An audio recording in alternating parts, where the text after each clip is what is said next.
Hello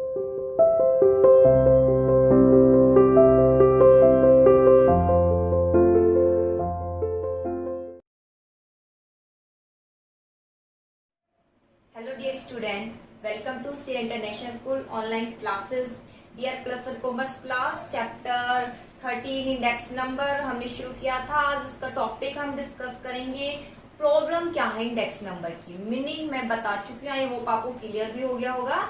आज discuss करेंगे index number के प्रॉब्लम क्या है, क्या क्या प्रॉब्लम आती है जब हम इंडेक्स नंबर की स्टडी करते हैं, जब इंडेक्स नंबर हम शो कर रहे हैं तो हमारे आगे क्या दिक्कतें आती है। आज हम इस पर डिस्कस करेंगे। चलिए देखते हैं फर्स्ट प्रॉब्लम क्या है। Purpose of index number. First problem है, हमें पहले इंडेक्स नंबर का पर्पस पता होना चाहिए कि जो आंकड़े हैं, इंडेक्स नंबर मतलब आंकड़े हैं, वो किस पर्पस से आप कलेक्ट कर रहे हैं, किसके आंकड़े कलेक्ट कर रहे हैं। हमारा पहले तो ये प्रॉब्लम राइज हो जाती है, ठीक है। मीन्स जो जैसे प्राइस है, हम प्राइस के डेटा ही में कलेक्ट कर रहे हैं, तो कौन से प्राइस ले रहे हैं, होलसेलर प्राइस ले रहे हैं, रिटेलर ले रहे हैं, किसका इंडेक्स बना रहे हैं हम, होलसेल प्राइस इंडेक्स बना रहे हैं, रिटेलर है, कंज्यूमर है, किसका कर रहे हैं। देखो होलसेलर होता है, वहां पर वस्तु के प्राइस अलग होते हैं, रिटेलर तक आते आते अलग हो जाते हैं, कंज्यूमर के पास जब वो वस्तु जाती है तो अलग हो जाते हैं। तो किसके इंडेक्स आप तैयार कर रहे हैं, कंज्यूमर के कर रहे हैं, प्रोड्यूसर के कर रहे हैं, ठीक है, होलसेलर के कर रहे हैं, किसके कर रहे हैं। यहाँ हमारे आगे एक प्रॉब्लम क्रिएट हो जाती है जो कि कहलाया जाता है पर्पस ऑफ इंडेक्स नंबर। क्या पर्पस है। Second, selection of base year. अभी मैं बेटा इसको थोड़े शॉर्ट रूप में आपको समझा दूं ताकि पॉइंट थोड़े क्लियर हो जाए, फिर हम इसका एक्सप्लेनेशन देखेंगे डीप। सेकेंड है सिलेक्शन ऑफ बेस ईयर। जैसे अभी बोला था कि मैं बोलूं प्राइस राइज हो रहे हैं, तो कौन से राइज हो रहे हैं, किसको लेकर आप कंपेयर कर रहे हो। तो सिलेक्शन ऑफ बेस ईयर, यहाँ बेस ईयर को जो है सिलेक्ट करना डिफिकल्ट होता है। कौन सा बेस ईयर ले, कितना पुराना ले, ज्यादा नियर ले। जैसे अभी एक एग्जांपल होता है 2016-17 प्राइस राइज हो रहा है 3%, इतना ले या 5 साल पुराना ले, 10 साल ले, कितना ले। यहाँ डिफिकल्ट हो जाता है सिलेक्शन ऑफ बेस ईयर, ठीक है। तो कौन किसके साथ कौन से ईयर को लेकर यहाँ पर हम कंपैरिजन करें, ये डिफिकल्टी उत्पन्न हो जाती है।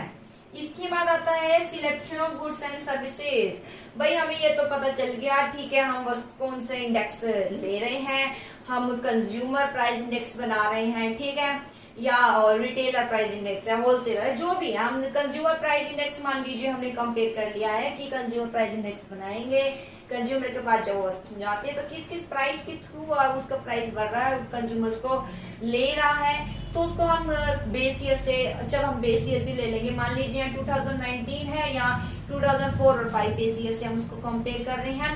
इसके बाद सिलेक्शन गुड्स, देखिए कौन सी गुड्स को हम फोकस करेंगे, यहाँ पर ये दिक्कत आ जाती है। गुड्स में ही कंज्यूमर गुड्स होती है, प्रोड्यूसर गुड्स भी होती है, तो किस कौन सा हम सिलेक्ट करें। कंज्यूमर है तो उसमें क्या हम पर्टिकुलर ले वस्तु का डेटा ले, या फिर हम सबका साइमल्टेनियस अध्ययन करें, किस तरीके से हम करें। यहाँ थोड़ी डिफिकल्टी उत्पन्न हो जाती है। वस्तु कौन सी सिलेक्ट करें जो व्यक्ति सबसे ज्यादा उपभोग करता है, क्या उसको ले हम या दूसरी वस्तु को ले, मीन्स कौन से पर्टिकुलर वस्तु को ले, वीट को ले, किसको ले, अलग अलग शो करें या सबको एक कंज्यूमर गुड से कंबाइन एवरेज दे।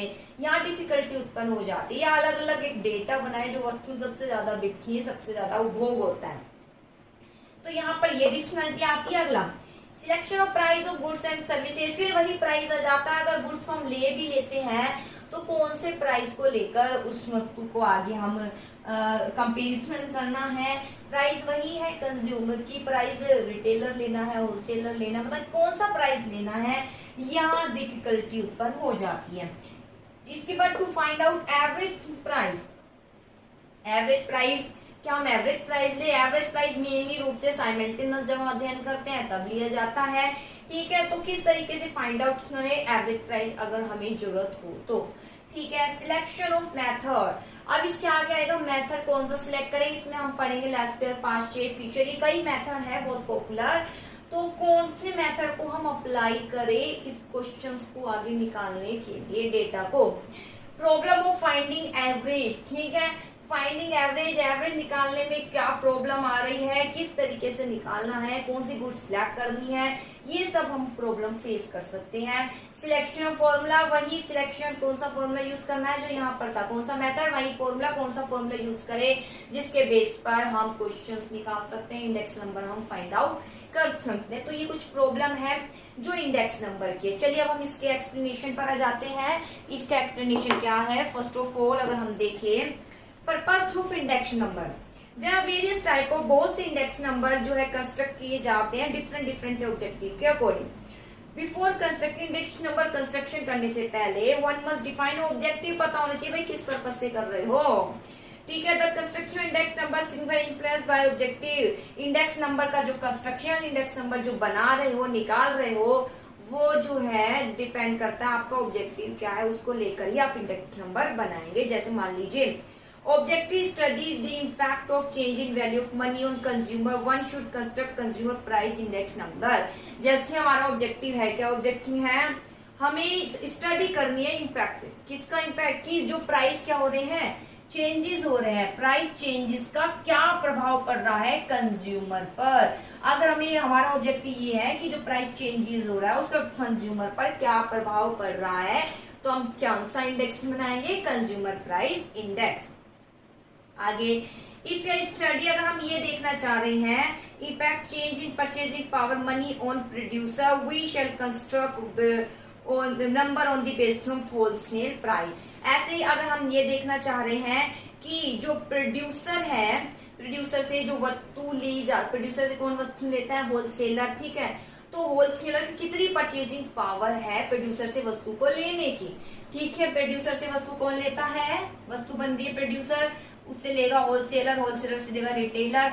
तो प्रोड्यूसर से वस्तु लेने की क्या जो है होलसेलर किस तरीके से ले रहा है, क्या उसकी परचेजिंग पावर है, कितनी मात्रा में वो परचेज कर रहा है, किस प्राइस पर वो परचेज कर रहा है। जब हमें ये हमारा ऑब्जेक्टिव है जानना, होलसेलर को पर फोकस करना है, तो हम इंडेक्स बनाएंगे होलसेलर प्राइस इंडेक्स। इसके बाद right to be said that different index number are constructed to fulfil different objective. इस प्रकार डिफरेंट जो है इंडेक्स नंबर बनाए जाते हैं ताकि हम डिफरेंट ऑब्जेक्टिव को प्राप्त कर सके। And particular index number one must clear define one subject study, लेकिन कोई भी इंडेक्स नंबर से पहले हमारा एक ऑब्जेक्टिव क्लियर होना चाहिए कि इस ऑब्जेक्टिव से हम ये इंडेक्स नंबर बना रहे हैं।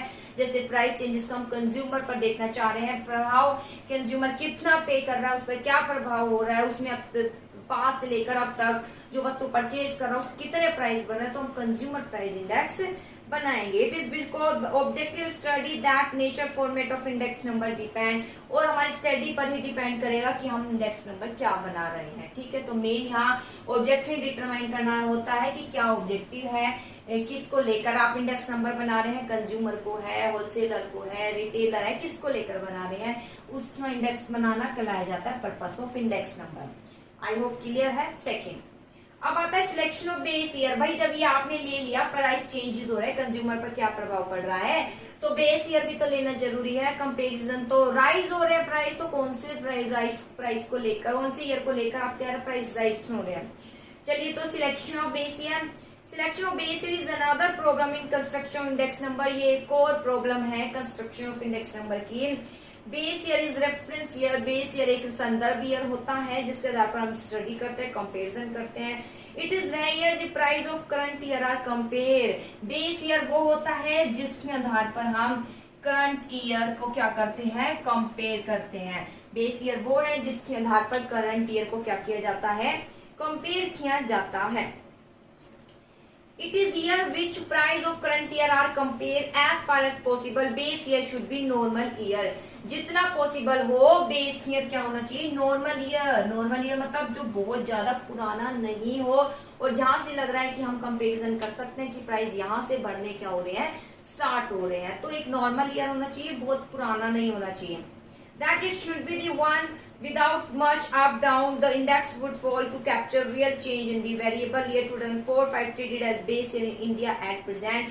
जैसे कि बहुत पुराना नहीं, अब इंडिया में जैसे प्रेजेंट में अगर चल रहा है तो 17 को हम 2017 को 4-5 से कंपेयर करते हैं, ठीक है। तो ये चल रहा है हमारा इंडेक्स नंबर यानी इंडिया में अब प्रेजेंट में 2004-5, जैसे आपके डेटा भी 2004 और 5 से हम क्या करते हैं कंपेयर, या 5-6 से कर सकते हैं, स्टार्टिंग यहाँ से है। इसके बाद आता है selection of goods and services, किसका सिलेक्शन करते हैं, देखें ये बता ही चुकी हूँ। हैविंग ऑब्जेक्टिव, जैसे डिफाइन हो जाता है ऑब्जेक्टिव, प्रॉब्लम आ जाती है कौन सी गुड्स हम इसमें इंक्लूड करें इंडेक्स नंबर में। To construct consumer price index जब बना रहे हैं तो सारी कमोडिटी को हम एक साथ इंक्लूड नहीं कर सकते, कंज्यूमर तो बहुत सारी वस्तु को कर रहा है, सबका एक साथ अध्ययन करना भी जो है ज्यादा फायदेमंद नहीं है, क्योंकि पर्टिकुलर उस वस्तु को लेंगे जो सबसे ज्यादा कंज्यूम की जाती है, ठीक है। It is neither possible not desirable, ना तो एक अच्छे से पॉसिबल है, ना ही एक ये अच्छे उपयोगी होगा कि हम सारी वस्तु जो कि कंट्री में प्रोड्यूस हो रही है और कोई ना कोई कंज्यूमर खरीद रहा है उसको निकाल रही है।